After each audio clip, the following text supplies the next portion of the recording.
Oremos juntos.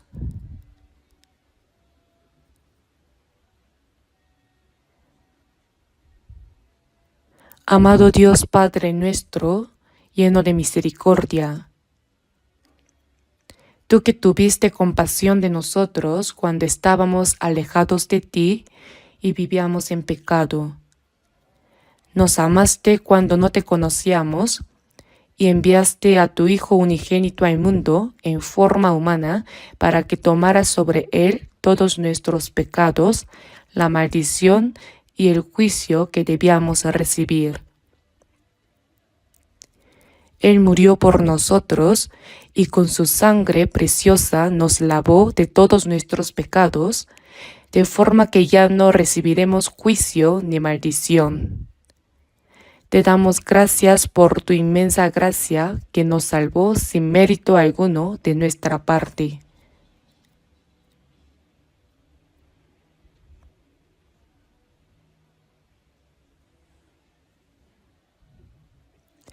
Por el asombroso amor y gracia de Dios, hemos recibido la salvación. Ahora, el resto de nuestras vidas, deseamos vivir de acuerdo con tu voluntad y para tu gloria, obedeciendo tu palabra y viviendo correctamente. En este momento, nosotros que hemos sido redimidos, te damos gracias por permitirnos alabar tu gracia, aprender tu palabra y tener comunión dentro de la comunidad santa donde el Señor nos acompaña. Oramos para que tu gracia, tu palabra y el poder del Espíritu Santo estén con todas las iglesias de nuestro país, con todas las iglesias en el mundo y con todos los hermanos que en medio de las dificultades continúan predicando el Evangelio y sirviendo a nuestro Señor.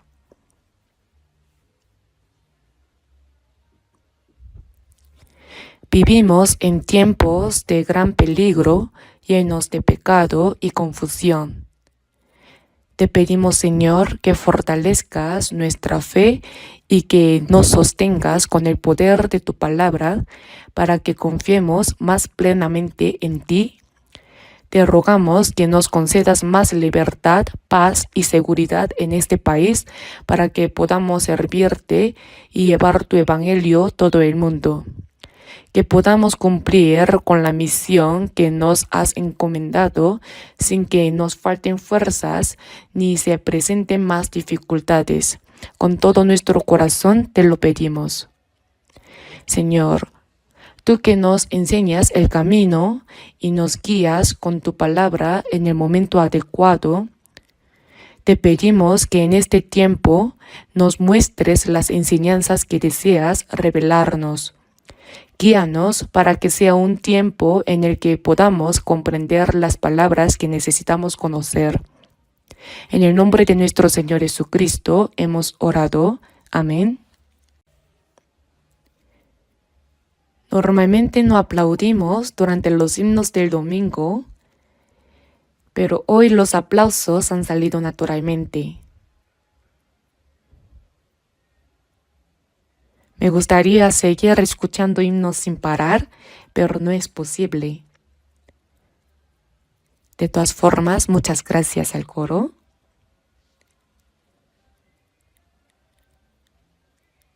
Ahora busquemos la palabra, Evangelio de Mateo, capítulo 6. Busquemos Mateo 6.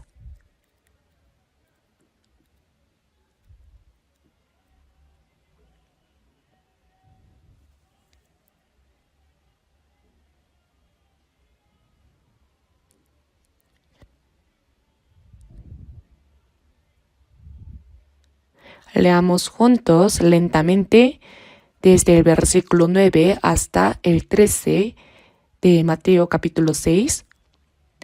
Vosotros, pues, oraréis así: Padre nuestro que estás en los cielos, santificado sea tu nombre. Venga tu reino, hágase tu voluntad como en el cielo, así también en la tierra. El pan nuestro de cada día, dánoslo hoy, y perdónanos nuestras deudas, como también nosotros perdonamos a nuestros deudores. Y no nos metas en tentación, mas líbranos del mal, porque tuyo es el reino y el poder y la gloria por todos los siglos. Amén.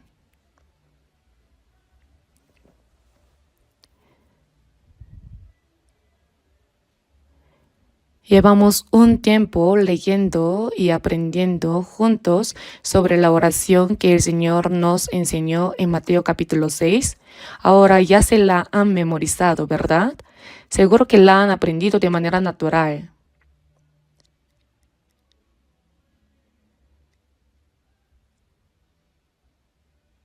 Pero la oración que el Señor nos enseñó no es simplemente algo que debamos memorizar o repetir como un encantamiento.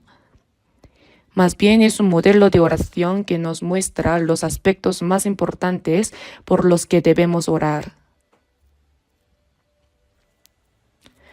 Considero que quien sabe orar correctamente es una persona con fe verdadera y que vive conforme a ella. Si alguien ora según la enseñanza del Señor, Dios escuchará esa oración. ¿No es asombroso pensar que nuestro Padre Celestial, a quien llamamos Dios Padre, escucha nuestras oraciones y las responde? Esto es una promesa de Dios y al mismo tiempo un gran milagro para nosotros. Por esta razón, seguimos estudiando en detalle la oración que el Señor nos enseñó, reflexionando con prudencia en cada frase y cada palabra para aprender a orar correctamente.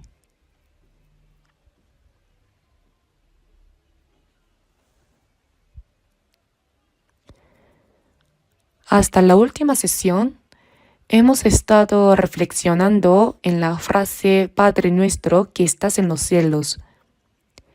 Que Él esté en los cielos significa que eres el creador del cielo y la tierra, el soberano que gobierna sobre toda la creación. Los cielos se refieren al universo entero. No hay lugar donde Él no esté, pues es el ser absoluto. Qué maravilloso es saber que ese Dios, el creador de todo, es nuestro Padre. El propósito por el cual Dios nos salvó del pecado fue hacernos sus hijos. Así como los padres aman a sus hijos y los consideran lo más valioso en el mundo, debemos entender que Dios nos ama y nos valora de una manera infinita. Soy hijo de Dios, el creador del universo y de todas las cosas. Mas a todos los que le recibieron, a los que creen en su nombre, les dio potestad de ser hechos hijos de Dios. El hijo de un rey es un príncipe y tiene autoridad. Del mismo modo, Dios, quien creó el cielo y la tierra, nos ha dado el derecho de ser sus hijos. Reflexionemos en esto con seriedad. No es una historia inventada, sino una verdad absoluta. Dios es ahora mi Padre, nuestro Padre. Él nos ama y nos protege.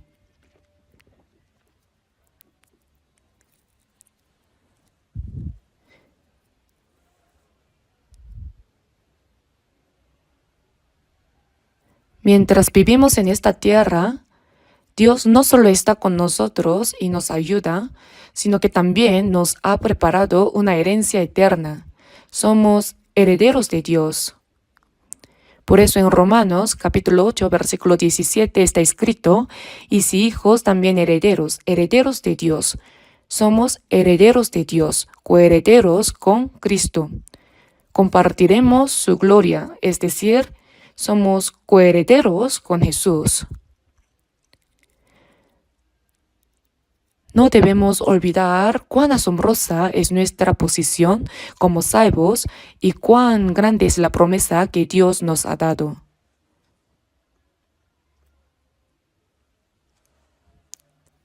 Por eso, Al orar la oración que el Señor nos enseñó, debemos reflexionar profundamente en cada palabra y orar con sinceridad.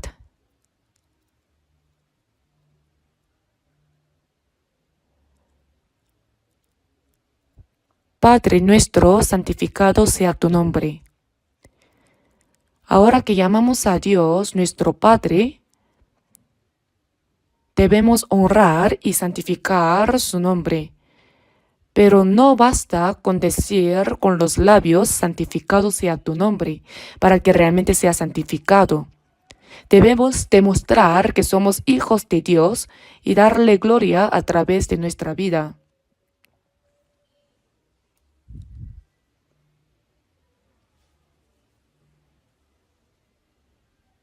Por eso en 1 Corintios capítulo 10 versículo 31 está escrito: si pues coméis o bebéis o hacéis otra cosa, es decir, tanto al comer y beber como en cualquier otra acción, como cristianos salvos debemos hacerlo todo para la gloria de Dios. Aquello que no glorifica a Dios es pecado. Por eso en Romanos capítulo 3 versículo 23 está escrito: por cuanto todos pecaron y están destituidos de la gloria de Dios. El resultado del pecado del hombre fue perder la gloria de Dios.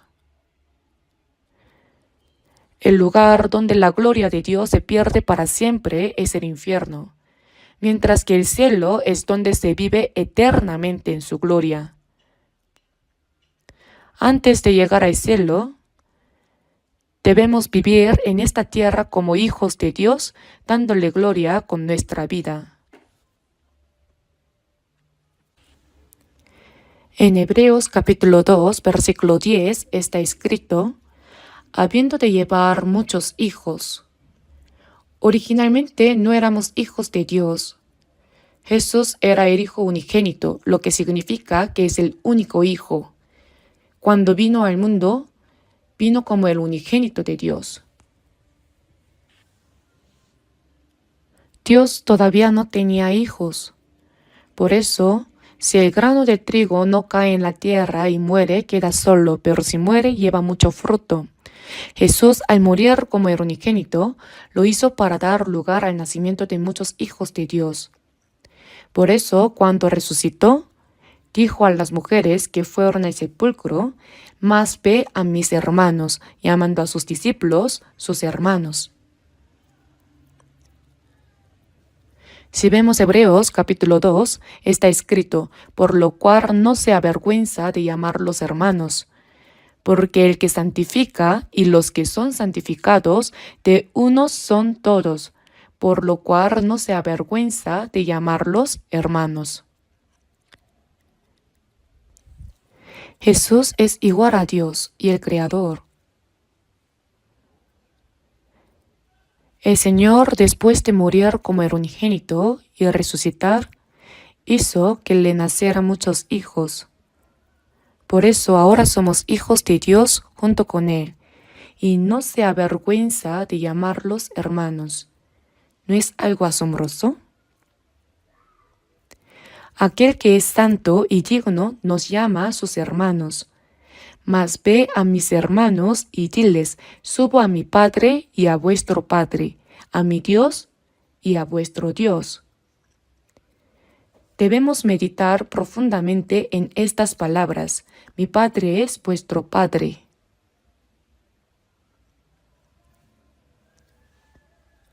Ahora Jesús ya no es el unigénito.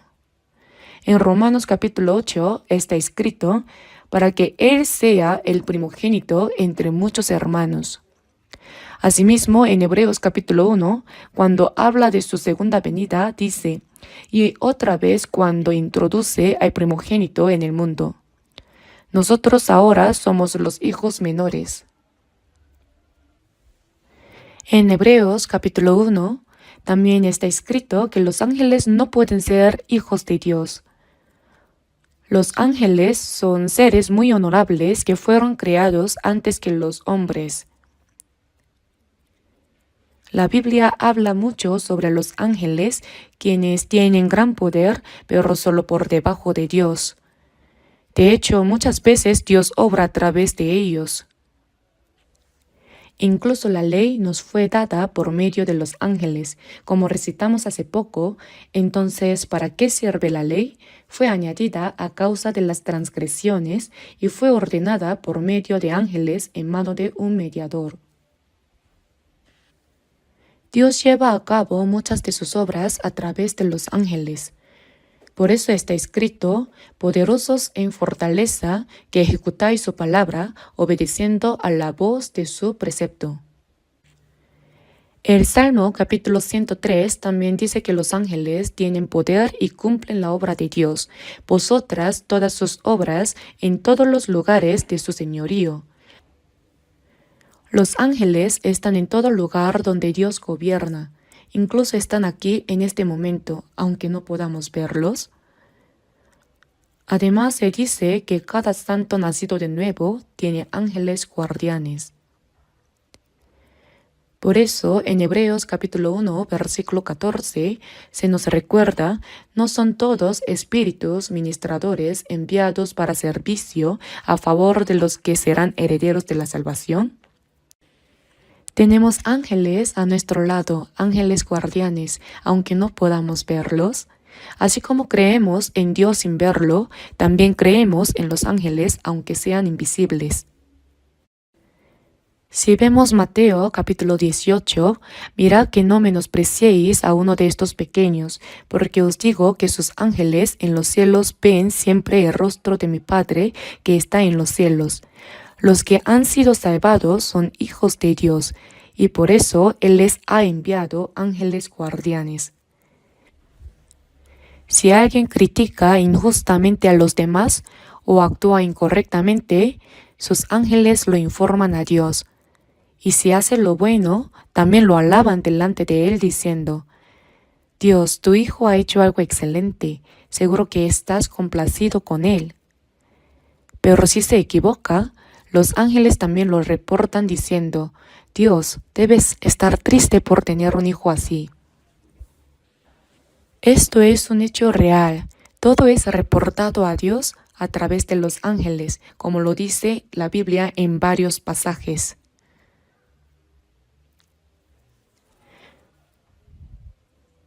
Sin embargo, los ángeles no pueden ser hijos de Dios. La Biblia menciona ángeles que pecaron, pero cuando un ángel cae, no hay perdón para él. Jesús no murió en la cruz por los ángeles. De hecho, un tercio de los ángeles se unió a Lucifer en su rebelión contra Dios y fueron expulsados del cielo. Estos ángeles caídos son Satanás y sus demonios. En Mateo capítulo 25 versículo 41 está escrito, apartaos de mí, malditos, hay fuego eterno preparado para el diablo y sus ángeles. Satanás, el diablo, es Lucifer, y junto con él un tercio de los ángeles fueron expulsados del cielo. La Biblia los llama sus ángeles. Para ellos Dios ha preparado el infierno eterno. La Biblia tiene muchas menciones sobre los ángeles.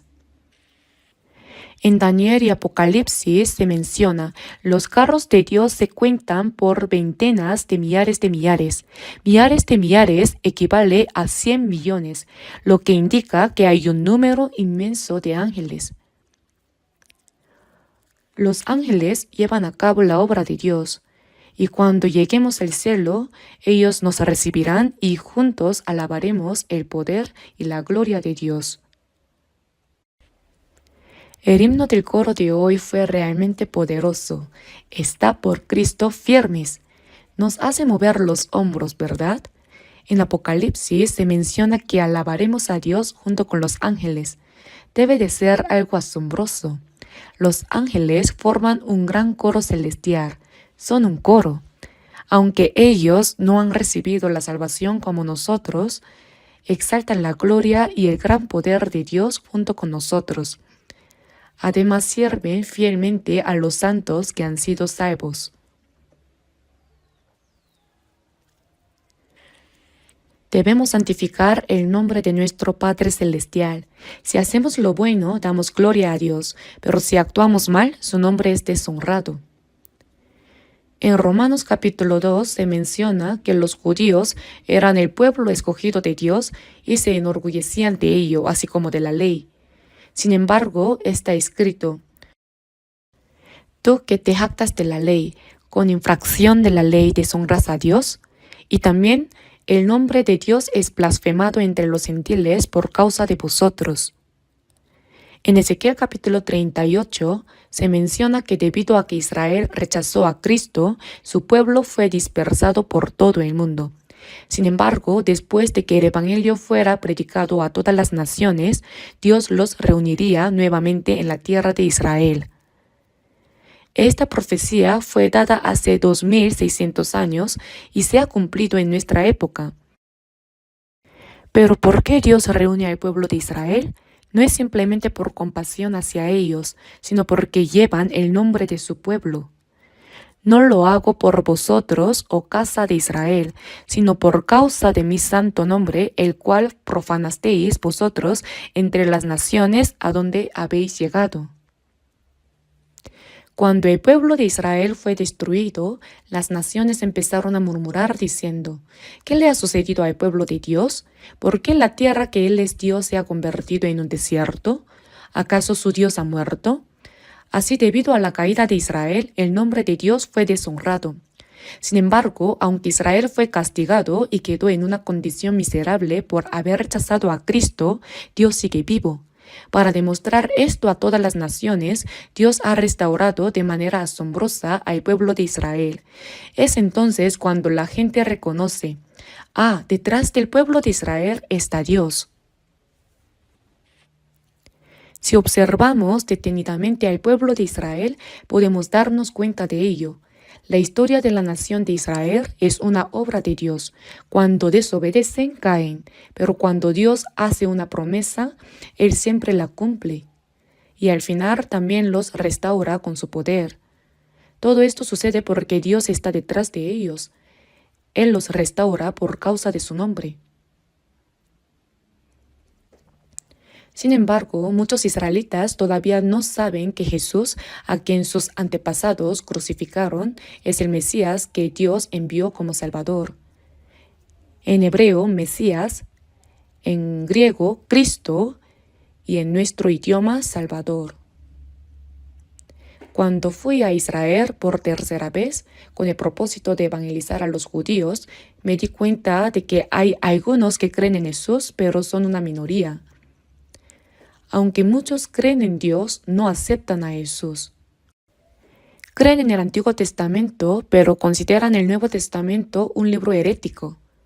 Todavía esperan al Mesías que vendrá como rey. De todas formas, ni siquiera los ángeles pueden ser llamados hijos de Dios, y el pueblo escogido de Dios aún no cree en Cristo. Pero nosotros hemos sido redimidos por Jesús, y al creer en Él hemos recibido la salvación y nos hemos convertido en hijos de Dios. Entonces, debemos santificar el nombre de Dios. ¿Cómo?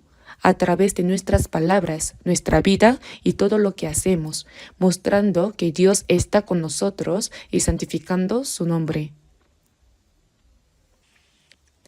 Por eso en Éxodo capítulo 20, el segundo libro de la Biblia, está escrito: porque no dará por inocente Jehová al que tomare su nombre en vano. Aunque aquellos que se llaman hijos de Dios pueden deshonrar su nombre si lo usan de manera indebida. Esto es tomar su nombre en vano. Cuando las personas copiaban las escrituras, lo que se conoce como copias o manuscritos, cada vez que encontraban el nombre de Jehová, se purificaban con un baño ritual, limpiaban su pluma y solo entonces lo escribían. Así de sagrado y temido consideraban el nombre de Dios. Algunas personas usan el nombre de Dios a la ligera. En algunos casos he visto a estadounidenses en Corea proferir insultos terribles. Al principio me sorprendía preguntándome qué clase de palabras eran esas, hasta que me di cuenta de que estaban usando el nombre de Jesús. Decían cosas como que te crucifiquen como Jesús, usándolo como una maldición. Esto es un claro ejemplo de cómo deshonran el nombre de Cristo sin conocer realmente a aquel que murió en la cruz y resucitó por ellos. No debemos hacer eso. Así como el nombre de Dios fue profanado a lo largo de la historia por la desobediencia del pueblo de Israel, aunque no tomemos su nombre en vano de manera directa, si vivimos de forma incorrecta, terminamos deshonrándolo. Del mismo modo, si decimos que somos hijos de Dios y hemos recibido la salvación, pero nuestra vida no refleja esa verdad, la gente dirá, miren a los hijos de Dios, qué bien mienten. Así es como deshonramos el nombre de Dios, y no debemos permitir que esto suceda. Por eso cuando oramos, Padre nuestro, santificado sea tu nombre. No debemos simplemente recitar estas palabras, sino meditar profundamente en cada palabra. Santificado sea tu nombre. Debemos preguntarnos, ¿estoy santificando el nombre de Dios con mi vida o lo estoy deshonrando? Santificado sea tu nombre, venga tu reino. El reino de Dios debe establecerse en esta tierra. Nos salvó para que seamos su reino. Porque aquí el reino de Dios está entre vosotros. Cuando recibimos la salvación, el reino de Dios se establece en nuestro corazón. Sin la presencia de mi Dios, el cielo pues lejos está. El cielo en mí se cumplió. Antes de llegar al cielo, el cielo se cumple en nuestro corazón. Cerca está cada vez más.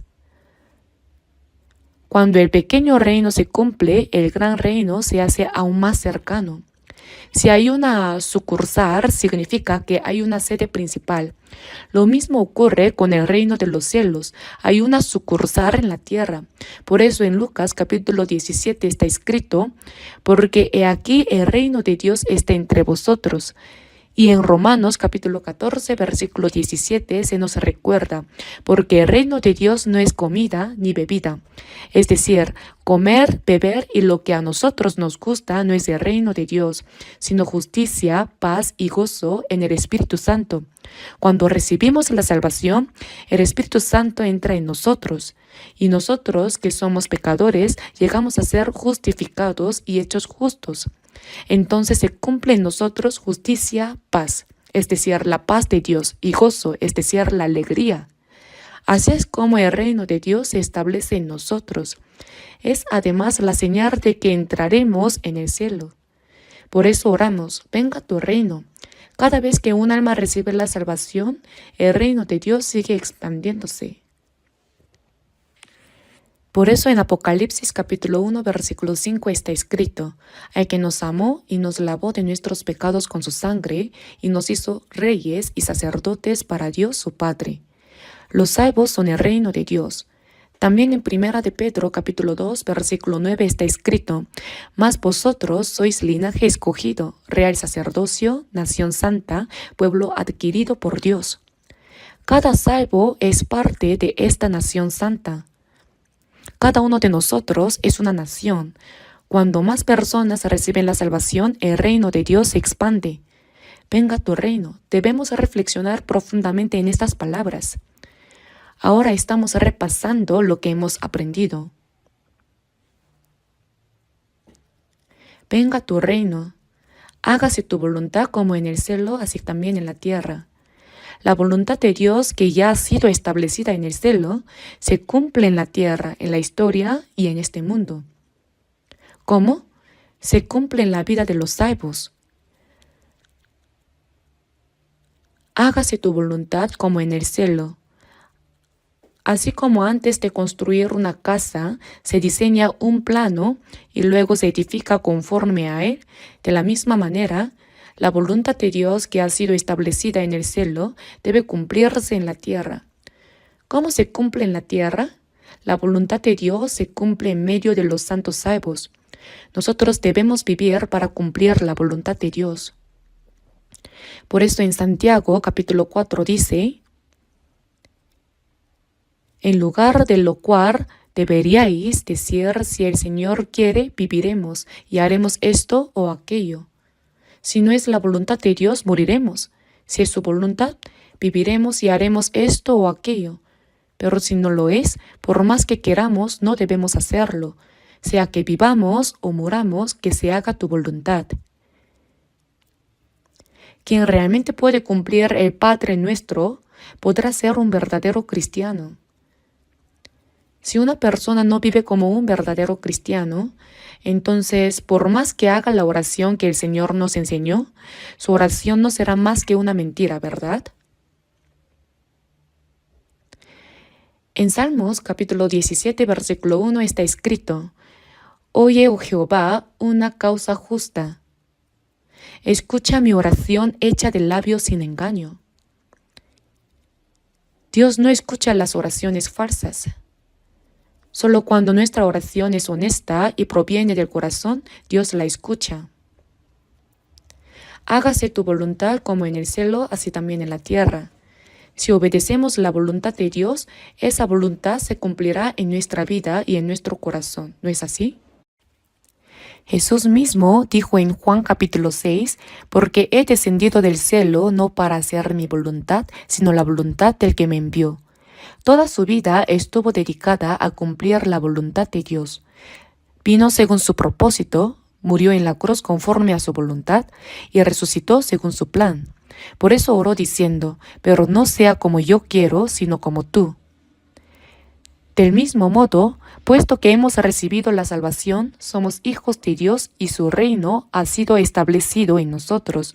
Toda nuestra vida debe reflejar y cumplir su voluntad, ¿verdad? No debemos vivir según nuestros propios deseos, pensamientos o planes, sino que debemos someternos a la voluntad de Dios diciendo de corazón, pero no sea como yo quiero, sino como tú. Respiro, mi corazón late y vivo en esta tierra para cumplir la voluntad de Dios, no para vivir como yo quiera.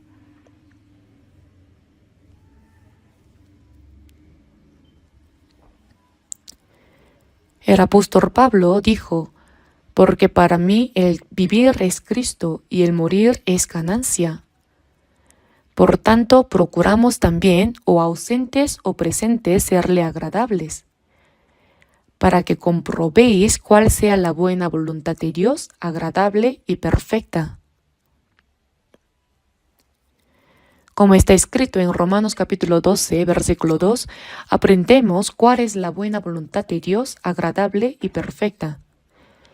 No debemos conformarnos a este siglo, sino discernir la voluntad de Dios y vivir conforme a ella.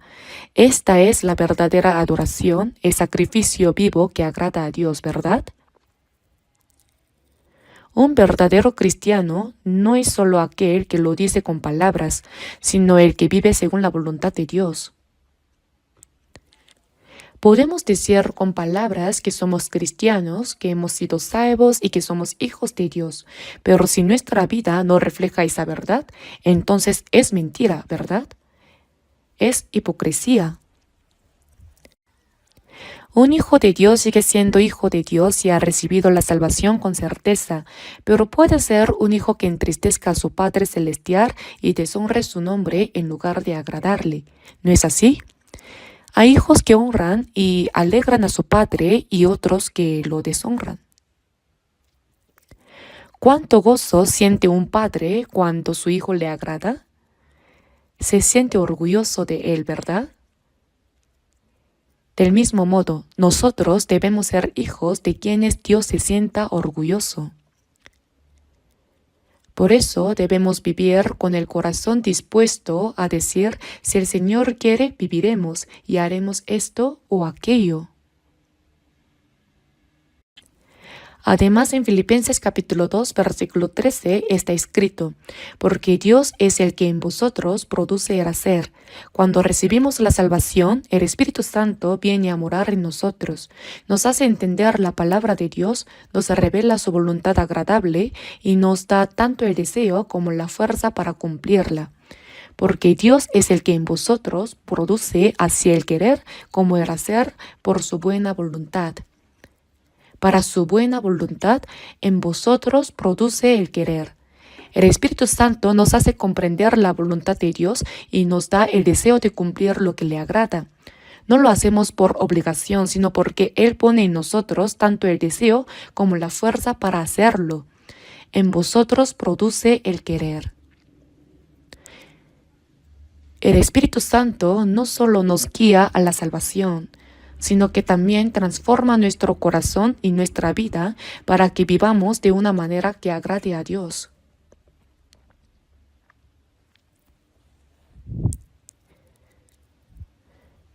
Jesús fue gloriosamente transformado en el monte de la transfiguración. En ese momento estaban presentes Pedro, Jacobo y Juan. Entonces se oyó una voz desde el cielo que decía: «Este es mi Hijo amado, en quien tengo complacencia, a él oíd». Asimismo, en Mateo capítulo 3, cuando Jesús fue bautizado en el río Jordán y subió del agua, los cielos se abrieron y se oyó una voz desde el cielo que decía: «Este es mi Hijo amado, en quien tengo complacencia». Jesús es el Hijo amado de Dios y en quien Él se complace. Para Jesús, palabras como estas ya no eran necesarias, sin embargo, fueron dichas para nosotros, los que seríamos salvados por medio de Él. Por lo tanto, nosotros también en Cristo debemos ser hijos amados de Dios y aquellos en quienes Él se complace. En Juan capítulo 8 Jesús dijo: «No me ha dejado solo el Padre, porque yo hago siempre lo que le agrada». Si vivimos agradando a Dios, Él siempre estará con nosotros. Por eso en Hebreos capítulo 11 versículo 5 dice: «Por la fe Enoc fue traspuesto para no ver muerte, antes de morir, y antes que fuese traspuesto tuvo testimonio de haber agradado a Dios». De la misma manera, nosotros también, mientras vivamos en esta tierra, debemos recibir el testimonio de haber agradado a Dios. Abel por la fe alcanzó testimonio de que era justo. Esto ocurre en el momento de la salvación, pero después de recibir la salvación, también debemos recibir el testimonio de haber agradado a Dios. Si vivimos según la voluntad de Dios y hacemos lo que le agrada, obviamente Dios se complacerá en nosotros. Dios dijo que daría toda clase de bienes a aquellos que le agradan. Si hacemos bien esto, saldremos obteniendo ganancia. Pero si intentamos vivir a nuestra manera, solo sufriremos golpes constantemente. Pasaremos el tiempo recibiendo castigos y no lograremos nada. Como dijo el apóstol Pablo: «Por tanto, procuramos también, o ausentes o presentes, serle agradables». Si vivimos así, Dios nos proveerá todo lo que necesitemos y lo mejor para nosotros. Por eso hagan la oración que el Señor enseñó cada día, reflexionando profundamente en cada palabra, porque es una oración dirigida a Dios.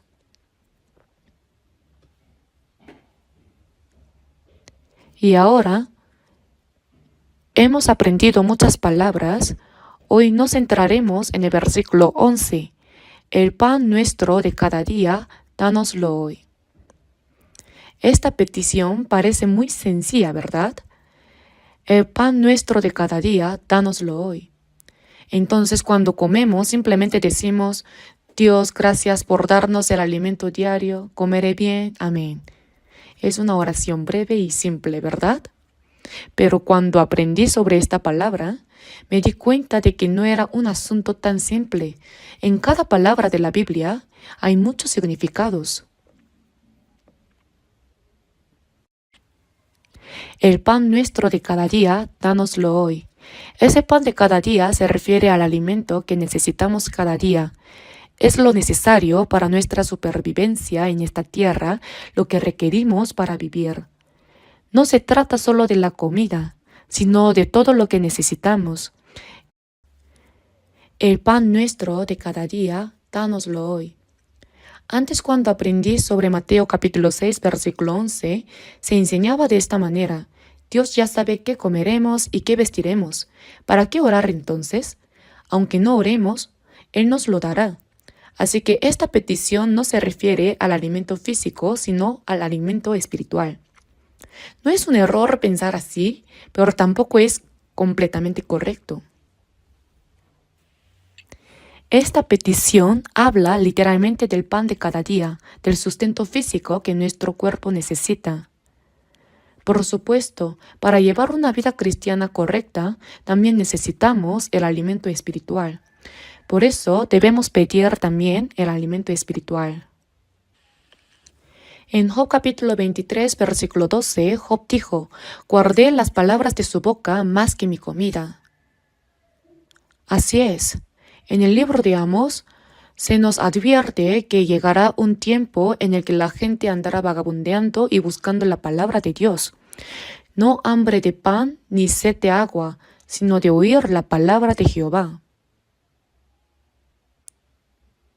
Vendrán tiempos en los que será muy difícil escuchar la palabra de Dios, pero ahora tenemos abundancia de su palabra, ¿verdad? Cuando nos reunimos, memorizamos versículos, estudiamos la Biblia, etc. Realmente no hay muchas personas que conozcan la Biblia tanto como nosotros.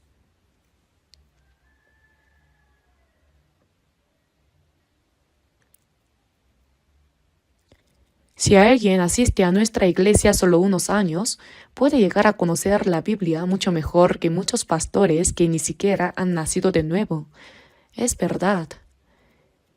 Si habláramos con ellos, nos considerarían expertos en la Biblia, solo con estudiar aquí durante 2 o 3 años.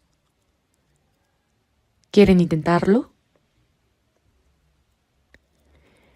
El problema es que muchos se engañan, pero dejan fuera lo esencial.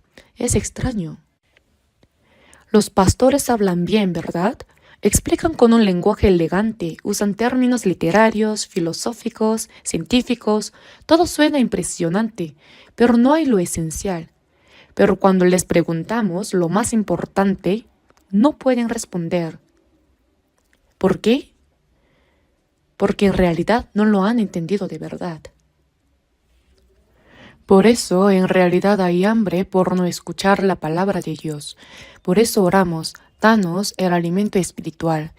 No es que no necesitemos orar, sino que aprendemos tanto, ¿verdad? Memorizamos la Biblia, hablamos de ellas en las reuniones de distrito y los domingos y los miércoles seguimos recibiendo la palabra. Realmente la palabra de Dios es abundante. Pero ahora, sobre nuestro alimento espiritual, la palabra, cuando Jesús fue tentado, después de haber ayunado 40 días, el diablo le dijo: si eres hijo de Dios, di que estas piedras se conviertan en pan. ¿Por qué el Hijo de Dios debería pasar hambre? ¿Qué respondió Jesús? No solo de pan vivirá el hombre, sino de toda palabra que sale de la boca de Dios. Pero esta palabra muchas veces se malinterpreta. Se dice: no solo hay que comer pan, también hay que alimentarse de la palabra. Y aunque no es incorrecto, las palabras de Jesús significan algo más profundo. ¿Acaso significa que Jesús no conocía la palabra de Dios y dijo que entenderla es más importante que alimentarse? No, en absoluto. Jesús es el Verbo hecho carne. Por eso cuando en Mateo capítulo 4 versículo 4 dice: no solo de pan vivirá el hombre, sino de toda palabra que sale de la boca de Dios, no se refiere simplemente a que además de comer debemos aprender la Biblia, sino que vivir según la palabra de Dios, obedecerla es lo más importante. ¿Lo entienden?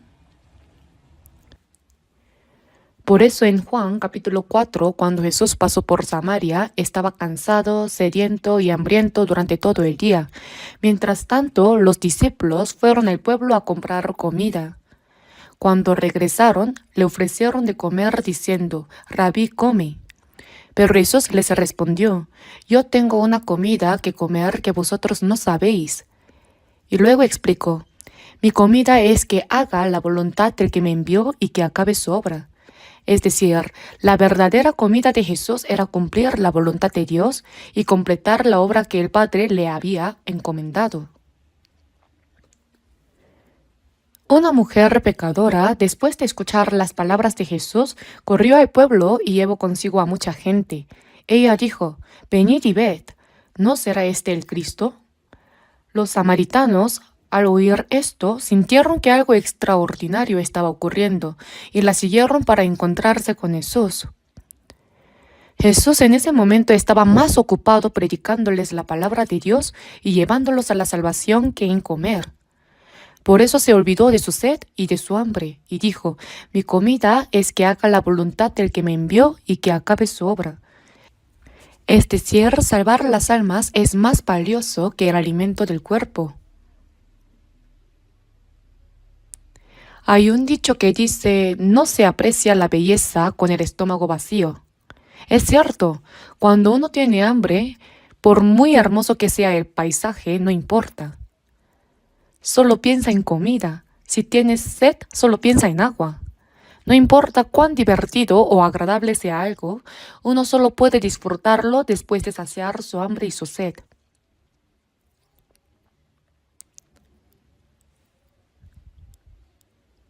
Pero Jesús no era así. Incluso después de ayunar 40 días, dijo que su alimento era obedecer la palabra de Dios.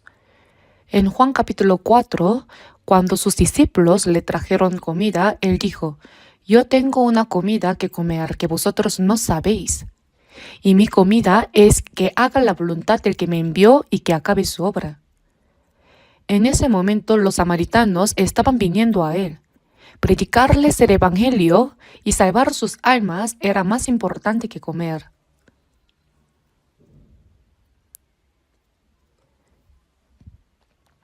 Por eso cuando sentimos un poco de hambre, lo primero que buscamos es comida, ¿verdad?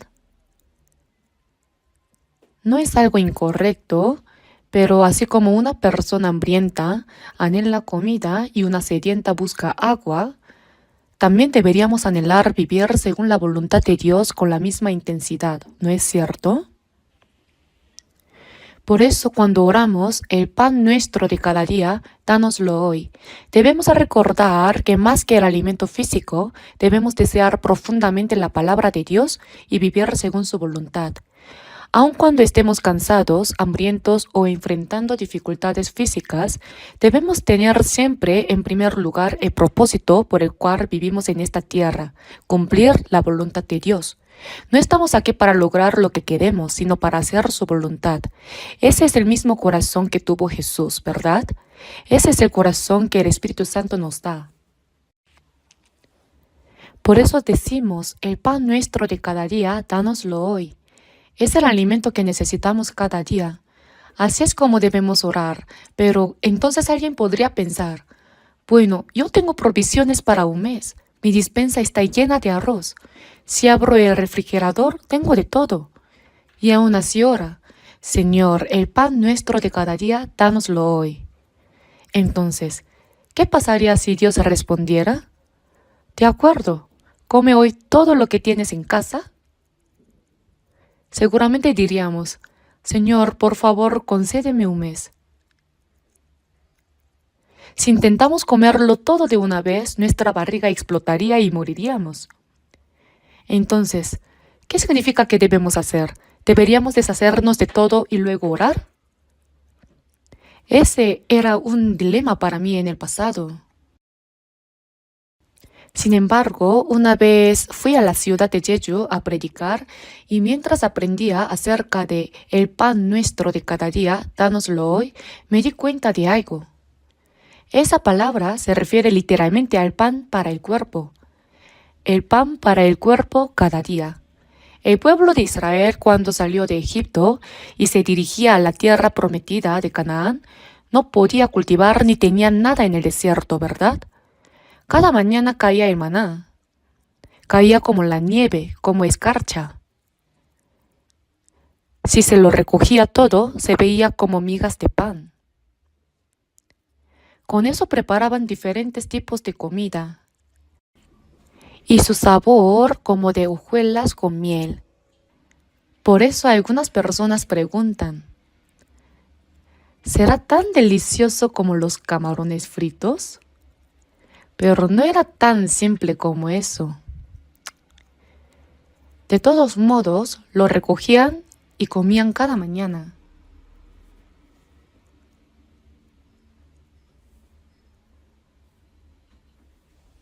Algunas personas recogían más y cuando llegaban a casa encontraban un gomer, es decir, el alimento diario. Otras personas al ir más tarde y recoger menos, también encontraban un gomer en casa. Y lo medían por comer y no sobró al que había recogido mucho, ni faltó al que había recogido poco. Cada uno recogió conforme a lo que había de comer. Eso también es sorprendente. Y luego en el día de reposo no caía maná. Como no se debía trabajar en el día de reposo, el día anterior les daba el doble. En los otros días, si guardaban el maná para el día siguiente, por miedo a que no les diera, se echaba a perder y se llenaba de gusanos. Tenían que recogerlo todos los días. Sin embargo, el día de reposo, el séptimo día, se les ordenaba no recoger.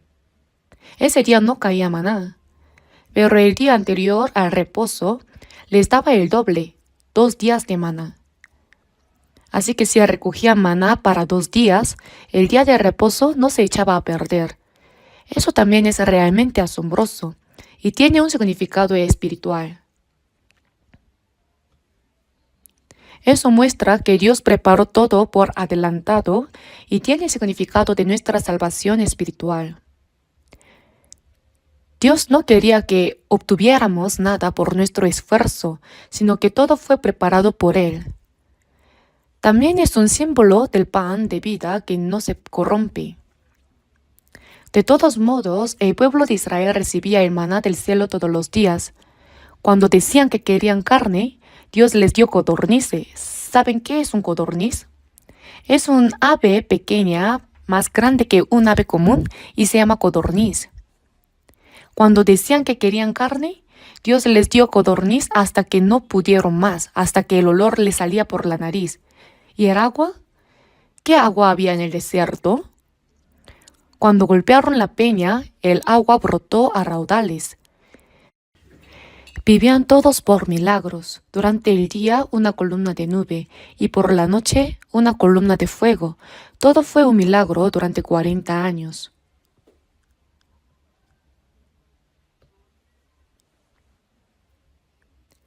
Bueno, nuestra vida cristiana hoy en día no es como estar atravesando el desierto. Sin embargo, incluso ahora, Dios nos provee cada día. Lo que descubrí en ese momento es que aunque tengamos comida en casa, debemos orar. El pan nuestro de cada día, dánoslo hoy. ¿Por qué? Porque nos enseña a tener el corazón dispuesto a depender de Dios cada día y a vivir por su ayuda. Cada día. Hoy el pan también nos lo dio Dios. Si Dios no nos lo diera, ¿qué sucedería? Todo lo que comemos, el arroz y todo lo demás, ¿no es todo dado por Dios?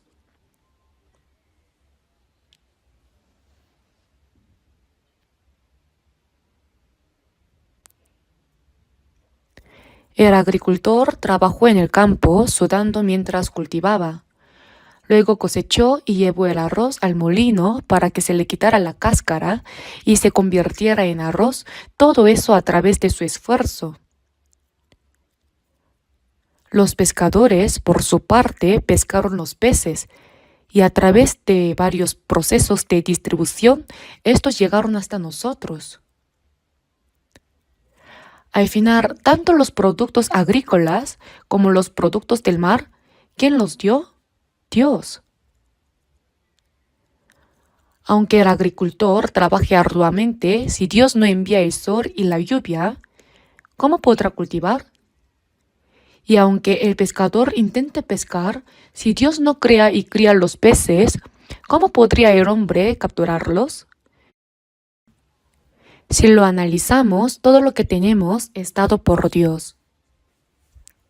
En realidad, Quien nos da todo es Dios. Cuando Jesús hizo el pan, a diferencia de los hombres que necesitan cultivar, moler y hacer harina de trigo o cebada para hacer pan, Jesús hizo el pan de inmediato para más de 5.000 personas, contando mujeres y niños, probablemente más de 10.000. No hay nada extraño en esto. Jesús es el Creador. Al final nosotros vivimos de lo que Dios nos da. Por eso debemos vivir cada día confiando en Dios, el pan de cada día. Gracias Dios por darme mi alimento hoy. Aunque tengamos suficiente comida para un mes o un año, debemos agradecer por el pan que nos da hoy.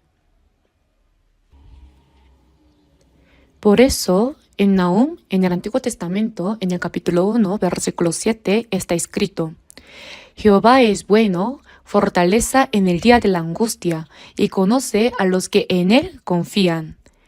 Dios conoce a los que confían en Él. Nosotros hemos sido salvados por la gracia de Dios. También en Hechos, capítulo 17, versículo 24, está escrito: El Dios que hizo el mundo y todas las cosas que en él hay, siendo Señor del cielo y de la tierra. Porque en Él vivimos y nos movemos y somos. Vivimos, nos movemos y respiramos confiando en Dios quien creó todas las cosas. Nuestro cuerpo también siempre está bajo la gracia de Dios. Este aire que si dejamos de respirar por 10 minutos, nos moriríamos. Dios nos lo dio. ¿Solo debemos dar gracias cuando bebemos agua o comemos? Entonces también deberíamos agradecer por el aire que respiramos, ¿verdad? Aunque no lo hagamos diciendo gracias cada vez que respiramos, al menos debemos reconocerlo con gratitud. Se dice que los pollos al beber agua miran al cielo y dicen gracias. Claro, para que el agua baje por la garganta deben inclinar la cabeza hacia atrás. Pero en todo caso debemos ser siempre agradecidos dando gracias en todo.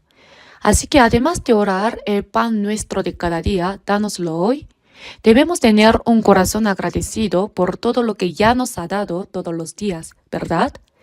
Este tipo de corazón es en realidad muy importante. Pero hay algo que debemos pensar. El pan nuestro de cada día, dánoslo hoy. Padre nuestro que estás en los cielos. Nuestro no es solo para mí, es nosotros. En el Padre nuestro, cuando dice Padre nuestro que estás en los cielos, no es solo mi Padre, sino que hay muchos hermanos que llaman a Dios Padre. Es nuestro Padre. El pan nuestro de cada día, dánoslo hoy. No es solo para que yo lo reciba, sino que existe una comunidad llamada nosotros, ¿verdad? No es solo cuestión de que yo viva bien, ¿verdad? ¿Qué debemos hacer entonces? Si Dios me da algo, debo compartirlo con los que no tienen. Vamos a abrir brevemente en Santiago capítulo 2. Después de Hebreos encontramos Santiago. Voy a leer los versículos 15 y 16 del capítulo 2 de Santiago. Y si un hermano o una hermana están desnudos y tienen necesidad del mantenimiento de cada día, y alguno de vosotros les dice: id en paz, calentaos y saciaos, pero no les dais las cosas que son necesarias para el cuerpo, ¿de qué aprovecha? Supongamos que un hermano o una hermana está desnudo y no tiene el pan de cada día. ¿Qué debemos hacer? ¿Solo decir, Dios, dame mi pan de cada día, gracias por darme lo que necesito? ¿Es eso todo? Si hay hermanos o hermanas que no tienen el pan de cada día, debemos compartir lo que tenemos con ellos. Dios nos ha dado el pan de cada día, ¿verdad? Entonces debemos compartirlo y no debemos quedarnos con todo para nosotros. Debemos compartir lo que tenemos, pero si no lo hacemos y simplemente decimos, id en paz.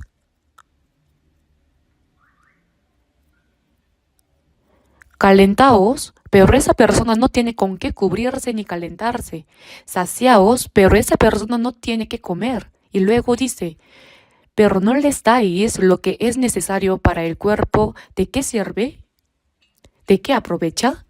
¿Qué significa esto? Significa que no debemos hacer eso. Por eso en el versículo 17 dice, así también la fe, si no tiene obras, es muerta en sí misma. Entonces debemos mostrarlo con obras. El pan nuestro de cada día, dánoslo hoy. Y entonces debemos mirar a nuestro alrededor. Debemos ver si nuestros hermanos y hermanas realmente están bien alimentados. Vamos a buscar 1 de Juan, capítulo 3, versículo 16. Vamos a leer 1 de Juan, capítulo 3, versículo 16 juntos. En esto hemos conocido el amor, en que Él puso su vida por nosotros. También nosotros debemos poner nuestras vidas por los hermanos. Él, es decir, Jesús, puso su vida por nosotros. Él nos salvó sacrificándose a sí mismo. Y en esto hemos conocido el amor.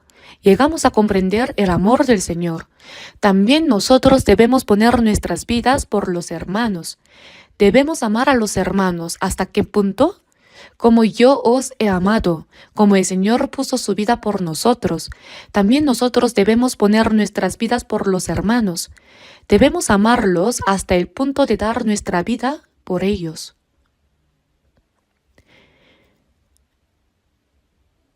No es común que tengamos que dar nuestra vida por un hermano, ¿verdad? Si un hermano se está ahogando en medio de corriente de agua y está a punto de morir, deberíamos salvarlo, incluso si eso significa arriesgar nuestra propia vida. Ese es el nivel de amor que debemos tener por los hermanos. Cuando dice que debemos dar nuestra vida por los hermanos, significa que es lo obvio. Alguien que ha comprendido el amor del Señor debe estar dispuesto a dar su vida por los hermanos, como Jesús lo hizo por nosotros. Ahora vamos a leer el versículo 17. Pero el que tiene bienes de este mundo y ve a su hermano tener necesidad y cierra contra él su corazón, ¿cómo mora el amor de Dios en él? Pero el que tiene bienes de este mundo, es decir, uno tiene bienes de este mundo, comida y todo lo que necesita, pero ve a su hermano tener necesidad y cierra contra él su corazón. Debemos estar dispuestos a ayudar, incluso a dar nuestra vida si es necesario. ¿Acaso una persona que no puede ayudar a su hermano en necesidad podría llegar a dar su vida por él? Todos tienen el deseo de ayudar cuando ven a su hermano en necesidad, porque tienen amor. ¿Pero qué nos lo impide? Nuestra carne. Es demasiado. Yo también necesito muchas cosas. Ese tipo de actitud tacaña impide el deseo de ayudar.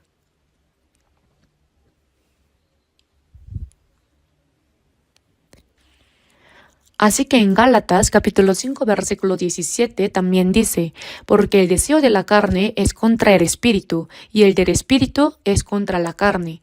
El Espíritu Santo dice, aunque esté pasando por dificultades, debo ayudar a mi hermano. Si tengo la fuerza, debo ayudarle. Incluso debo estar dispuesto a dar mi vida por él. Ese es el corazón que nos da el Señor, el Espíritu Santo, pero la carne lo impide. El deseo de la carne es contra el Espíritu. ¿Acaso si le doy algo a esa persona, se solucionará su problema? Seguramente está pasando por dificultades económicas porque hizo algo mal. ¿Por qué debería hacerme responsable? Con excusas como estas, el deseo de ayudar queda bloqueado. Eso es la carne. Es el corazón tacaño y egoísta.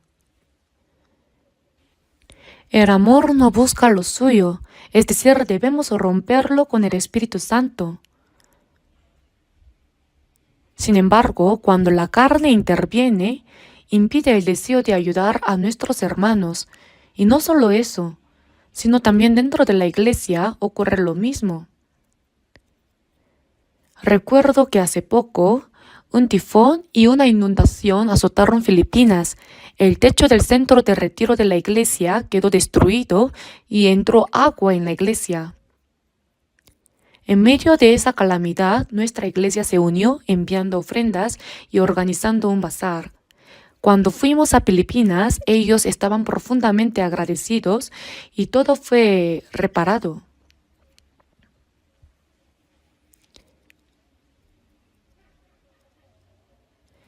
Y debemos ayudarnos mutuamente, ¿verdad? Las iglesias deben ayudarse entre sí y nosotros como individuos también debemos ayudarnos en lo que sea posible. Para ayudar debemos compartir lo que tenemos. Por eso dice, y cierra contra él su corazón, ¿cómo mora el amor de Dios en él? Si bien tenemos amor, si lo cerramos, ¿qué pasa?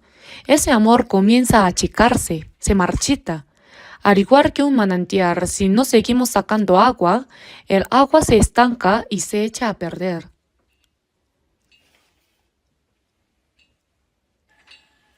En Lucas capítulo 6, versículo 38 dice, Dad y se os dará, medida buena, apretada, remecida y rebosando darán en vuestro regazo. Si damos lo que tenemos a nuestros hermanos y a los necesitados, Dios nos dará a nosotros. Dad y se os dará, rebosando darán. ¿Cuánto nos dará? Remecida y remozando. Es como cuando se pone arroz en un recipiente, si lo agitamos cabe más. Apretada, remecida y rebosando. En japonés, esto se expresa como alta montaña, finalmente se usará en el regazo. Si leemos Lucas capítulo 6, versículo 38, podemos sentirlo profundamente. Si doy, el Señor me dará. Si doy mucho, Él me dará aún más. ¿Lo han experimentado? Incluso en las ofrendas. Si necesitamos construir un centro de retiro, realizar seminarios o atender cualquier otra necesidad de la iglesia, a veces pensamos, aunque yo no lo haga, otros lo están haciendo bien. O yo soy pobre. Ponemos excusas y con una actitud tacaña no damos. Este no es un sermón de obligación para que den ofrendas. En nuestra iglesia no damos sermones para presionar a la gente a ofrendar. Aunque no lo hagamos, todos lo hacen bien en realidad. Pero esa actitud tacaña puede surgir y eso es puramente de la carne. El Espíritu Santo nos da un deseo generoso y nos inspira a dar abundantemente.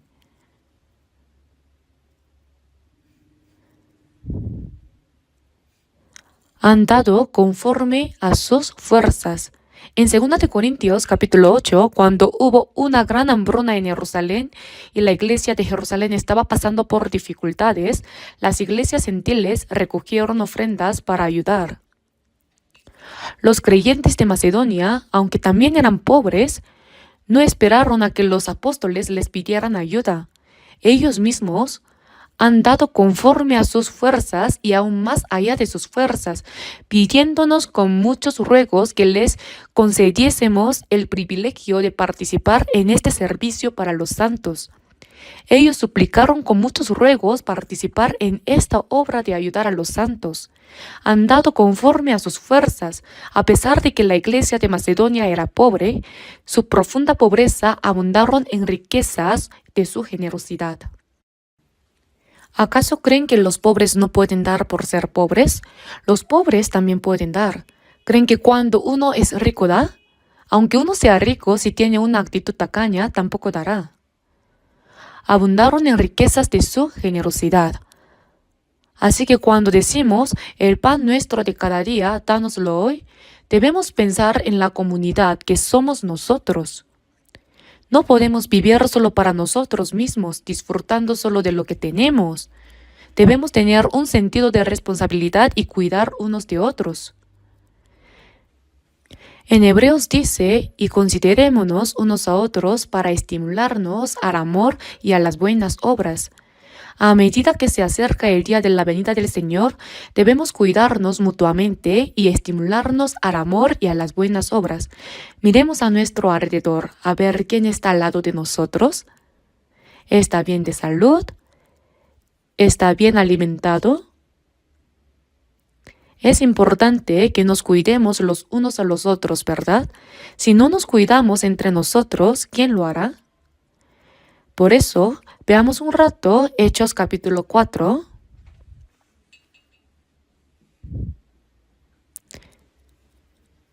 Busquemos Hechos capítulo 4, versículo 32. Leamos juntos el versículo 32. Y la multitud de los que habían creído era de un corazón y un alma, y ninguno decía ser suyo propio nada de lo que poseía, sino que tenían todas las cosas en común. Esta es la iglesia primitiva, la iglesia de Jerusalén, la multitud de los que habían creído, los hermanos y hermanas salvados, eran de un solo corazón y un alma, completamente unidos. Un corazón para servir al Señor, un corazón de amor, de gratitud, un deseo de vivir conforme a la voluntad de Dios. Todo estaba completamente unificado y eran de un corazón y un alma. Aunque decimos hermanos y hermanas por la sangre de Cristo somos un solo cuerpo, eso debe reflejarse en nuestras acciones. Y ninguno decía ser suyo propio nada de lo que poseía, sino que tenían todas las cosas en común. Tener todas las cosas en común sin distinción de lo que es mío o tuyo, eso es lo que significa compartir todo, y esto no debe ser mal utilizado. Las personas ricas deben compartir con los pobres, ¿verdad? No se nos da para vivir solo para uno mismo. Debemos compartir y en ese compartir podemos poner en práctica el amor de Dios que hemos recibido. Los pobres también tienen a otros más pobres que ellos. Y ninguno decía ser suyo propio nada de lo que poseía. Entonces, ¿de quién son? Son de Dios y también son nuestros. ¿Acaso el padre que gana dinero lo guarda solo para él? Hay una madre, hijos e hijas, ¿verdad? Es todo nuestro. Compartimos todo lo que necesitamos. Somos hermanos y hermanas eternos, más cercanos que los hermanos de la carne. La carne solo dura unas pocas décadas. En realidad, como hermanos y hermanas, debemos hacer esto, es decir, debemos poner esto en práctica. Y ninguno decía ser suyo propio. ¿Por qué? Porque es de Dios y de todos nosotros.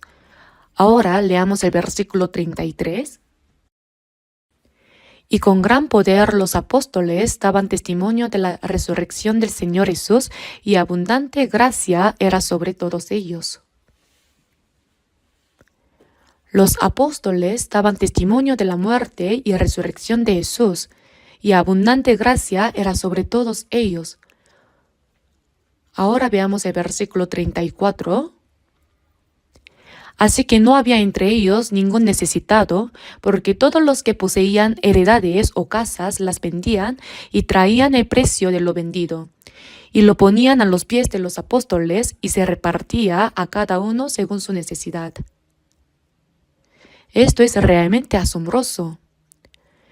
Los santos de Jerusalén, ninguno decía ser suyo propio. Todos los que poseían heredades o casas las vendían y traían el precio de lo vendido y lo ponían a los pies de los apóstoles. Los apóstoles, al recibirlo, lo repartían a cada uno según su necesidad, de modo que no había entre ellos ningún necesitado. Los ricos vendían todo lo que tenían y lo repartían entre las casas de los pobres. Ahora bien, esto se podía hacer por dos razones. Una es porque los primeros cristianos, al comprender profundamente la gracia de Dios, estaban tan agradecidos y gozosos que su amor hacia los hermanos desbordaba. Como resultado, ninguno decía ser suyo propio, es decir, ellos podían darlo todo, porque si estaban dispuestos a dar hasta sus vidas por sus hermanos, ¿qué les podría parecer valioso? Así que lo pusieron en práctica realmente. Entonces sería bueno si todos nosotros, los que tenemos casas, tierras y otras cosas, las vendiéramos y las pusiéramos en la iglesia para repartirlas entre todos, ¿verdad? Eso es lo que originalmente el comunismo quiere hacer. Sin embargo, el comunismo no es correcto en nuestro tiempo. Cuando fui a Rusia, el país de origen del comunismo, descubrí que la persona más rica del mundo es Putin. Los políticos son los más ricos y son una minoría. El resto del pueblo vive en una pobreza absoluta. ¿Eso es comunismo? ¿Y qué pasa en China? Lo siento, pero ese país también es completamente jerárquico. ¿Y en Corea del Norte? Solo las personas en la élite privilegiada de Pyongyang viven bien, mientras que los demás mueren de hambre sin que nadie se entere. ¿Eso es lo que llaman un país? Eso es el comunismo. ¿Cómo puede ser el ser humano llegue a ese punto? Karl Marx intentó poner en práctica lo que vio en Hechos capítulo 4 de la Biblia, pero ¿puede cualquiera hacer eso? Solo los cristianos nacidos de nuevo pueden hacerlo. La iglesia primitiva lo pudo hacer porque tenían esa fe y amor. Otra cosa es que en Jerusalén Jesús ya había profetizado en Lucas capítulo 21. Pero cuando viereis a Jerusalén rodeada de ejércitos, sabed entonces que su destrucción ha llegado. Jesús ya había advertido con anticipación que Jerusalén sería sitiada y destruida por las fuerzas romanas. Así en el año 70 después de Cristo, el comandante romano Tito rodeó Jerusalén con su ejército. Entonces los que estén en Judea huyan a los montes, el que esté en la azotea no descienda para tomar algo de su casa. Jesús les dijo que debían huir rápidamente para poder sobrevivir. Por eso aquellos que habían recibido la salvación ya no tenían esperanza en Jerusalén. En ese momento todo lo que quedaba era estar preparados para huir. Así que aquellos que poseían tierras y casas debían venderlo todo porque de no hacerlo morirían. Cuando Sodoma y Gomorra fueron destruidas, Lot, su esposa y sus 2 hijas fueron guiados por los ángeles para huir rápidamente. Mientras huían, ¿qué le pasó a la esposa de Lot? Ella se convirtió en una columna de sal por mirar atrás. ¿Por qué miró atrás? Ay, mi anillo de oro que está debajo del armario, mi collar de oro, mi ropa bonita, ¿qué será de todo eso? Y al mirar atrás se convirtió en una columna de sal. Si no hubiera sido por eso, no habría mirado atrás. Jesús también les dijo que cuando vean a Jerusalén rodeada de ejércitos, deben huir rápidamente para salvarse. Esa era la única manera de sobrevivir. En ese momento no había esperanza dentro de Jerusalén. Por eso este acontecimiento de Hechos fue algo que solo pudo suceder en ese tiempo. No se puede hacerse en cualquier momento, ¿entendieron? Es necesario entenderlo. Nosotros no debemos vender nuestras casas y tierras. Si lo hiciéramos, terminaríamos todos en la pobreza. Eso no es lo correcto. Aunque algunos políticos dicen que todos debemos compartir y ayudar a los pobres, ese tipo de países rápidamente se desploman. ¿Lo entienden? No es algo bueno. Los pobres no pueden ser ayudados solo por el gobierno, ¿lo saben? Pero los cristianos pueden hacerlo, dentro de lo que puedan. Lo que quiero decir es que en Jerusalén en ese tiempo sí fue posible hacer esto porque había amor y porque en Jerusalén no había esperanza en ese momento, por eso podían hacerlo. Vamos a ver 1 de Timoteo capítulo 6 por un momento.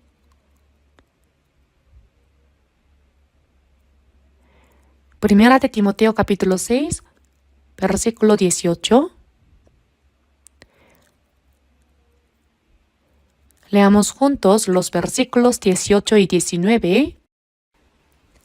Que hagan bien, que sean ricos en buenas obras, dadivosos, generosos, atesorando para sí buen fundamento para lo porvenir, que echen mano de la vida eterna.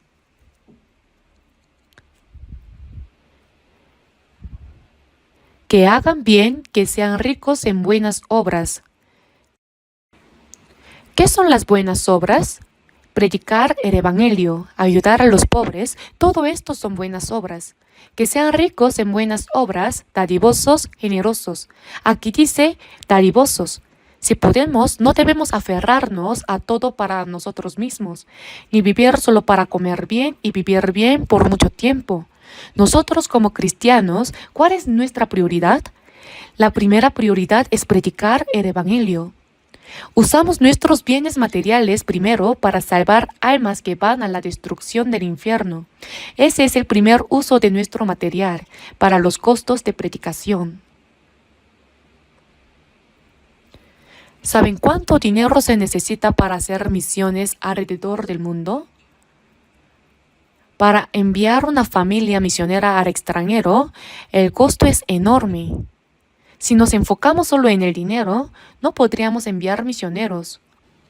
Actualmente tenemos 1.139 iglesias en 82 países y solo el año pasado, a través de la oficina de la Asamblea General en Seúl, que conoce la situación del evangelismo mundial y coordina el envío de misioneros y los fondos para la predicación, se enviaron más de 17.000 millones de wones para misiones. ¿Lo sabían? Es impresionante, ¿verdad? Y lo hacemos sin grandes dificultades. ¿Por qué? Porque como cristianos que hemos sido salvados, nuestra primera prioridad es salvar a las almas perdidas que van al infierno. Y para eso nuestros hermanos y hermanas en Cristo ofrendan generosamente. Estamos construyendo un centro de retiro y la construcción ya ha comenzado. En el retiro de verano, más de 10.000 personas se reúnen en el centro. Esto se repite 7 veces al año. Aunque actualmente ya tenemos muchas habitaciones, todavía no son suficientes debido a la gran cantidad de personas que vienen. El año pasado, por ejemplo, llegaron entre 11.000 y 11.500 personas. Además, los alojamientos cercanos, como pensiones, están completamente llenos y los precios son altos. Si no se reserva con antelación, no hay lugar disponible. Por eso estamos construyendo más habitaciones allí. Se están construyendo alrededor de 480 nuevas habitaciones. No sé si debería decir esto, pero el costo de la construcción superará los 60.000 millones de wones. Sin embargo, no hay de qué preocuparse. Estamos llevándolo a cabo sin grandes dificultades. ¿Por qué? Porque muchos hermanos y hermanas de todo el país están contribuyendo, ya que el centro de retiro es el lugar donde más personas reciben la salvación.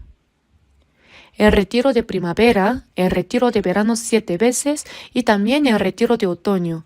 Además hay retiros para jóvenes, para predicadores, para maestros y seguimos con estos eventos. No creo que haya muchos centros de retiro tan grandes como el nuestro en todo el mundo. Nuestro centro de retiro es impresionante. Y sabiendo lo importante que es, estamos invirtiendo sin escatimar nada en su construcción. Incluso los hermanos y hermanas en el extranjero también están contribuyendo. Algunos al saber esto envían ofrendas.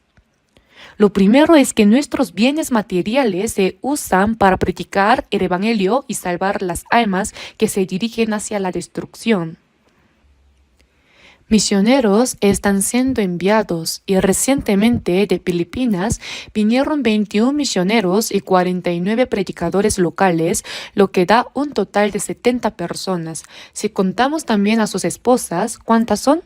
Al final son 70 o 140.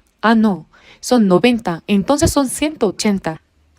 Además, tuvimos una reunión de presidentes con 1.300 personas reunidas en el centro de retiro. En resumen, la primera inversión de nuestros bienes materiales es para la misión mundial. Y luego, en segundo lugar, ayudar a los hermanos y hermanas que están en necesidad. Debemos ayudarlos, por eso debemos observarnos unos a otros. En nuestro distrito no solo debemos tener reuniones, sino también ver si hay personas realmente necesitadas entre nosotros, como los que viven en dificultades económicas o tienen problemas para subsistir. No debemos mencionar sus nombres porque podría ser vergonzoso, sino ayudarlos en privado.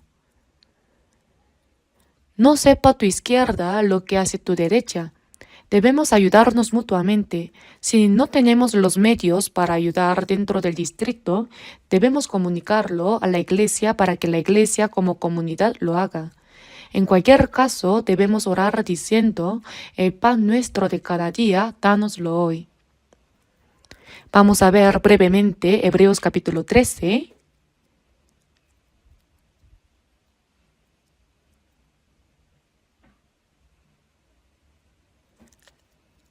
Leamos juntos Hebreos capítulo 13 y versículo 16.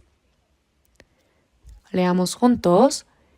Y de hacer bien y de la ayuda mutua no os olvidéis, porque de tal sacrificio se agrada a Dios. Y de hacer bien y de la ayuda mutua no os olvidéis, porque de tales sacrificios, a esto se le llama sacrificio, el sacrificio que agrada a Dios, porque de tales sacrificios se agrada a Dios. Por lo tanto, nuestra vida cristiana no es solo palabras, sino que debe ser practicada. Si hay personas necesitadas entre los hermanos y hermanas, debemos ayudarlas y no olvidar compartir con los demás. Debemos dar lo que tenemos a quienes lo necesitan. De la ayuda mutua no os olvidéis. Es fácil olvidarlo. O si somos tacaños, bloqueamos eso en nuestro corazón. Tenemos que vencer la carne. Cuando rompemos ese corazón tacaño, es una victoria. Nos sentimos satisfechos, así que debemos ayudar a los pobres. En Mateo capítulo 6 versículos 26 a 33 Jesús dijo, mirad las aves del cielo que no siembran, ni ciegan, ni recogen en graneros, y vuestro Padre Celestial las alimenta. ¿No valéis vosotros mucho más que ellas? Y por el vestido, ¿por qué os afanáis? Considerad los lirios del campo cómo crecen, no trabajan ni hilan. Pero os digo que ni aun Salomón con toda su gloria se vistió así como uno de ellos. Y si la hierba del campo que hoy es y mañana se echa en el horno, Dios la viste así. ¿No hará mucho más a vosotros, hombres de poca fe? No os afanéis pues diciendo qué comeremos, o qué beberemos, o qué vestiremos, porque los gentiles buscan todas estas cosas, pero vuestro Padre Celestial sabe que tenéis necesidad de todas estas cosas. Si Dios alimenta a las aves del cielo y viste tan hermosamente a las flores del campo, no os afanéis pues diciendo qué comeremos, o qué beberemos, o qué vestiremos, porque los gentiles buscan todas estas cosas. Jesús usa la palabra gentiles aquí para referirse a los que no son salvos. Vuestro Padre Celestial sabe que tenéis necesidad de todas estas cosas. Al decir que sabe, significa que el Señor se encargará de ello. Oh hombres de poca fe, si Dios alimenta a las aves del cielo, en Mateo capítulo 10 versículo 30, vemos que nuestro Padre Celestial, pues aún vuestros cabellos están todos contados. ¿No se venden 2 pajarillos por un cuarto? El cuarto es la unidad monetaria de menor valor.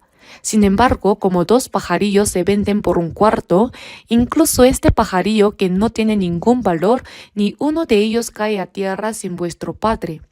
Más valéis vosotros que muchos pajarillos, pues aún vuestros cabellos están todos contados. Hermanos, si yo ni siquiera puedo contar mis pestañas, Dios cuenta cuántos cabellos tengo. Cuando me lavo el cabello, Él sabe cuántos cabellos se me han caído y cuántos crecen. ¿Ustedes creen que Dios está simplemente contando los cabellos sin razón alguna? Mas yo sé a quien he creído y es poderoso para guardarme, y en ese día glorioso iré a morar con Él. Por nada estéis afanosos, sino sean conocidas vuestras peticiones delante de Dios en toda oración y ruego con acción de gracias. Por nada estéis afanosos, sino sean conocidas vuestras peticiones delante de Dios en toda oración y ruego con acción de gracias. ¿Por qué? Porque Dios nos escucha. Dios sabe lo que debemos usar, sabe lo que necesitamos y nos ayuda. Pero eso no significa que debemos decir, entonces todo está bien, no tengo que trabajar, no tengo que cultivar. Si uno solo abre la boca y se queda bajo un árbol de caquis, sí, el caqui caerá, pero solo caerá sobre su cabeza y realmente se lastimará la cabeza. En 2 de Tesalonicenses dice, si alguno no quiere trabajar, tampoco coma. No está diciendo que no hagamos nada sin trabajar. No dijo que miremos a las aves que duermen, sino a las aves que vuelan en el cielo. Debemos hacer lo que tenemos que hacer, cada uno por su parte. Ser perezoso es un pecado. Debemos trabajar con dedicación. Los trabajadores deben ser diligentes en su trabajo. Los empresarios en su negocio, las amas de casa en su hogar cuidando a sus hijos y los predicadores trabajando fervorosamente en la evangelización. Cada uno tiene su tarea, solo debemos hacer lo que nos corresponde con esfuerzo. En Mateo capítulo 6, versículo 33 dice, mas buscad primeramente, recitemos juntos, mas buscad primeramente el reino de Dios y su justicia, y todas estas cosas os serán añadidas. First, lo primero, el reino de Dios. Es cuando predicamos el Evangelio y las almas de las personas son salvadas. Su justicia es cuando los que han sido salvados se aman unos a otros y obedecen la palabra de Dios. Predicar el Evangelio hacia afuera y amar y obedecer hacia adentro es su justicia. Si hacemos solo esto, todo lo que necesitamos nos será dado como un extra. Las personas en este mundo hacen todo lo posible sin importar los medios para sobrevivir. Nosotros, sin embargo, si vivimos según la voluntad de Dios, nuestros cuerpos viven con la recompensa de Dios. La forma de vivir es diferente. ¿Lo sabían? ¿Qué van a hacer? ¿Van a ponerlo en práctica tal como es? Si predicamos el Evangelio del Reino de Dios y vivimos de acuerdo con su voluntad, tenemos que ser diligentes, porque hay mucho por hacer. Ya sea que trabajemos en un negocio, en un empleo, sirvamos con fervor en la iglesia o evangelicemos como predicadores, debemos hacer con diligencia lo que tenemos que hacer. La pereza es pecado. Siervo malo y negligente. Ser perezoso es ser malo. Si hacemos con diligencia lo que debemos hacer, nuestro cuerpo será sustentado como un extra. Y todas estas cosas os serán añadidas. Es una promesa. Cuando hubo hambre durante 3 años y medio, Elías estaba junto al arroyo Kerit. No había comida, así que todos los días los cuervos le traían carne y pan. Bebía del agua del arroyo y comía lo que los cuervos le traían. Pero después el arroyo se secó. ¿Qué hizo en ese momento? Tuvo que ir a otro lugar. Fue entonces a Sarepta, donde vivía una viuda con su hijo. Ella estaba recogiendo leña y Elías le dijo, «Tengo hambre, veo que estás preparando comida. Si vas a hacer algo, ¿podrías darme un pedazo de pan?» Ella respondió, «¿Qué pan? En mi casa solo queda un poco de harina y algo de aceite. Estoy recogiendo leña para hacer el último pan con lo que queda, para que mi hijo y yo comamos una última vez y luego moriremos. No tenemos más comida. ¿Cómo me pides que te dé algo de comer? No tengo nada para darte». Elías le dijo, «Está bien, pero aún así, hazlo y tráeme primero un poco de pan. Hazlo para mí primero y después hazlo para ti y tu hijo». Entonces, la harina de la tinaja no escaseará, ni el aceite de la vasija disminuirá hasta el día en que se termine esta sequía. Elías dijo esto.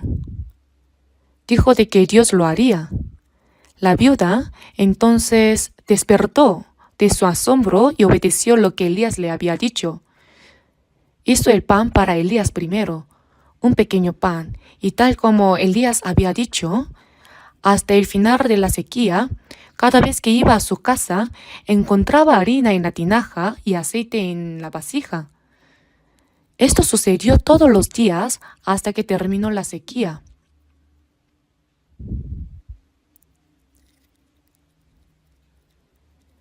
Esta historia está en Primera de Reyes, capítulo 17, versículos 11 a 16. Es un milagro, y ese milagro sigue sucediendo hoy. ¿Cómo? Mas buscad primeramente el reino de Dios y su justicia. Primero, al predicar el Evangelio y amarnos los unos a los otros, viviendo de acuerdo con la voluntad de Dios, Él nos dará todo lo que necesitamos. Eso es un milagro. La ayuda de Dios es un milagro, todo. Debemos vivir con milagros, viviendo de acuerdo con la voluntad de Dios, incluso en nuestra carne.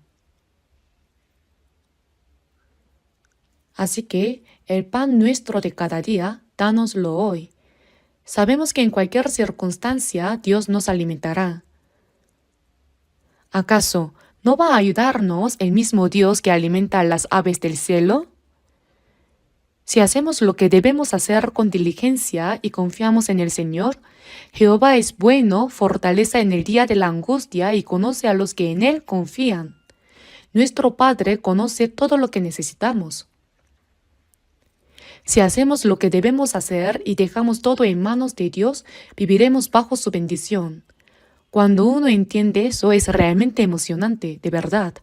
Si vivimos según la voluntad del Señor, Él proveerá todo lo que necesitamos. Después de darme cuenta de esto, aunque antes vivía con dificultades, siempre creí que Dios me ayudaría, así que no tenía preocupaciones. El pan nuestro de cada día, dánoslo hoy. Al entender que Dios me ayuda todos los días, me di cuenta de que mientras haga lo que debo hacer, nunca me faltará nada.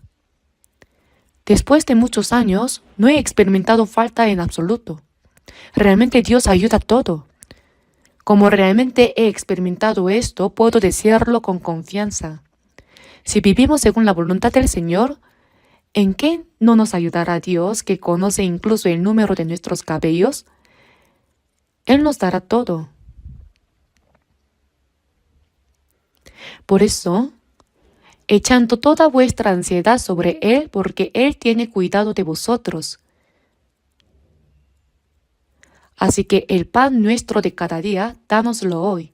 Nuestro, es decir, no solo para mí, sino para todos nosotros, para nuestros hermanos y hermanas.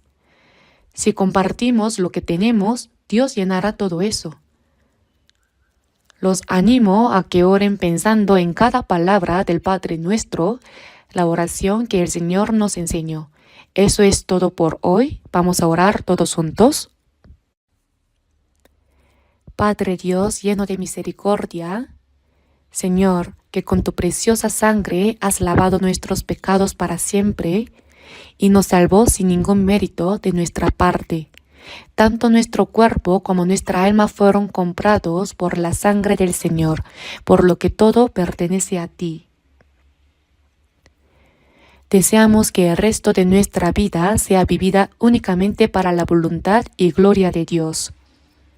Señor, tú que cuidas de las aves del cielo y vistes hermosamente los lirios del campo, tú Dios que conoces todo lo que necesitamos, te pedimos, Señor, que en el resto de nuestras vidas vivamos conforme a tu santa voluntad, proclamando el Evangelio y obedeciendo tu palabra.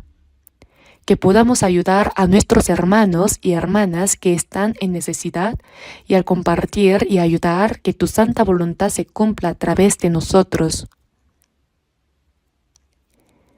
Confiamos todo en ti y hemos orado en el nombre de nuestro Señor Jesucristo. Amén.